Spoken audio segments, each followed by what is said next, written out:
আর বলবো গাইস, আম্মু বাসায় না থাকলে আমার আর আমার বোনের শুধু ক্ষুধা লাগে। সো আজকে আমরা বানাবো ডিমের পুডিং। তো ডিমের পুডিং বানানোর জন্য আমরা দুধ ভিজিয়ে নিছি।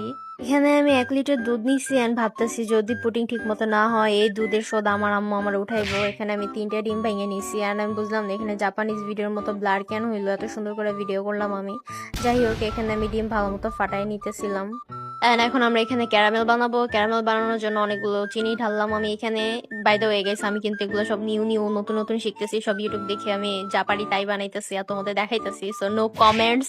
সো এখানে আমি ভালো মতো লড়াইতেছিলাম এন্ড এখানে ক্যারামেল হইতেছিল, আস্তে আস্তে কালার চেঞ্জ হইতেছিল। গাইস, এটার কালারটা এত জোস লাগে আমার কাছে, তোমরা দেখো। এন্ড এরপর আমি এটাকে নামায় ফেলছি। ফাইনালি আমার এখানে ক্যারামেল রেডি এন্ড আমার ক্যারামেল কালারটা খুবই জোস হয়েছে। এখন এখানে ডিমের ভিতরে আমরা দুধগুলো ঢেলে দিব এন্ড চিনি দিব সামান্য, ভালোই চিনি দিব। এন্ড চিনি দিয়ে ভালো মতো আমরা লাড়াবার। এখানে আমরা বোন দুধের সরগুলো চেটে চেটে খাইতেছি, কি আর বলবো গাইস।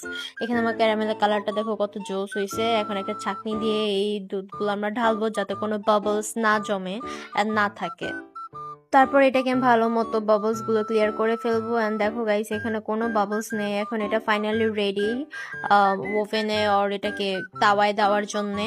এখন এটাকে একটা আমি ইউটিউব দেখে বেটিরা যেভাবে বসাইছে আমি ওভাবে বসাই দিছি গাইস।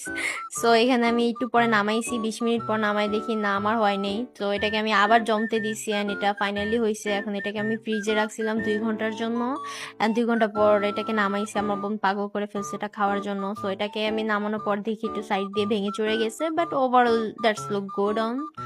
এন্ড এটাকে এখন আমরা খেয়ে ট্রাই করবো এন্ড আমার বোন এখানে খাইতেছে, ওর কাছে এটা খুবই ভালো লাগছে, আমার কাছেও ভালো লাগছে।